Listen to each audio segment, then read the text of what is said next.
Magandang araw muli sa lahat ng ating mga kababayan. Today po ay nasa mini farm tayo muli. Matagal-tagal po tayong walang vlog kaya na-miss ko po kayo. But for today po ay update sa ating ubas na pinrun sa last vlog natin na parang 3 weeks na yon. Ay ito na po yung update. Tapos gagawin natin ay ilalagyan natin sila ng baso kasi tuwing hapon po ay makulimlim dito sa mini farm. Tapos paambon-ambon ay baka masira yung ating mga flowers ng ating mga ubas. Kaya today po ay samahan nyo kung nalagyan natin sila ng plastic na baso para makatipid kasi wala tayong UV plastic. Tapos papakita namin sa inyo yung mga nilagyan namin sila ay talaga namang 100% ay natuloy po sila. Kaya for today po ay wag na natin patagalin to. Kaya tara na. Yan po yung kanilang mga flowers. Sana ay matuloy kasi yung flowers ng ubas ay nasisira sila pag nababasa sila ng ulan pag nasa blooming stage na po sila.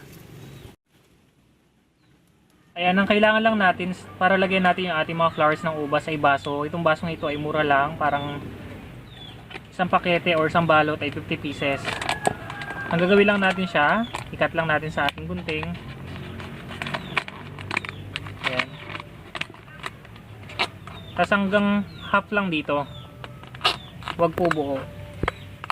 Ayan.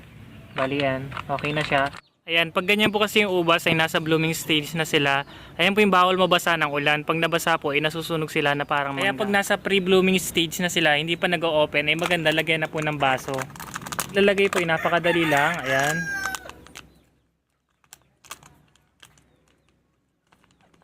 Ayan.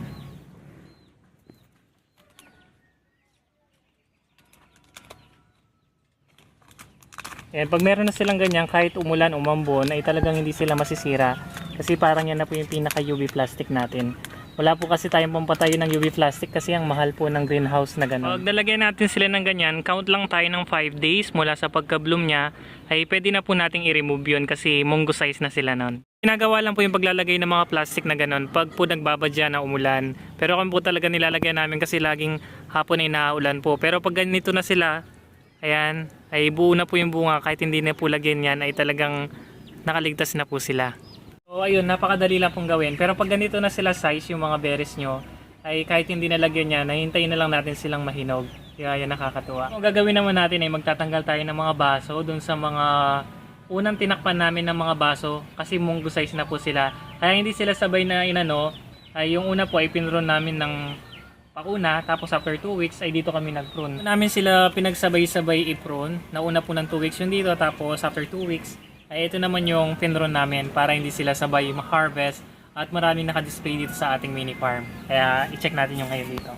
Ito po yung mga nilagyan namin ng baso nung paulan-ulan nung hapon. Ayan. Ika 6 days na po nila ngayon. Napakabilis lang lumaki ng mga berries ng mga ubas. Ayan. Napakaganda nila. Tuloy na sila. Kaya minsan ginaganyan namin para mahulog yung mga hindi na-pollinate na mga bunga. Tapos ito pa po. Ayan, ang lalaki ng mga bunches ng ating Brazilian hybrid. Ayan, napakahaba ng mga bunches talaga. Ito ay sobrang kapal ng berries. Pag yung bunga nyo ng ubas ay sobrang dami ng mga berries na natuloy, kailangan natin bawasan yan para lumaki. Siguro sa next day, kailangan natin magtining ng berries ng ating mga ubas.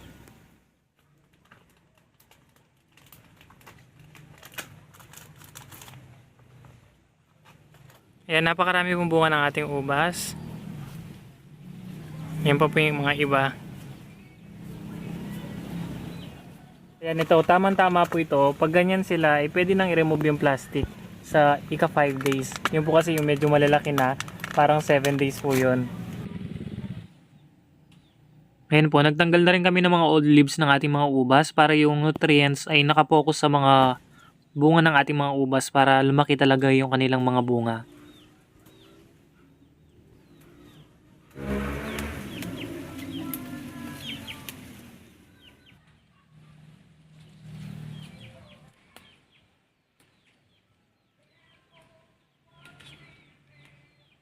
Ayan, sa mga nagtatanong po kung anong fertilizer ang ginagamit namin pampabunga ay gumagamit po talaga kami once a year.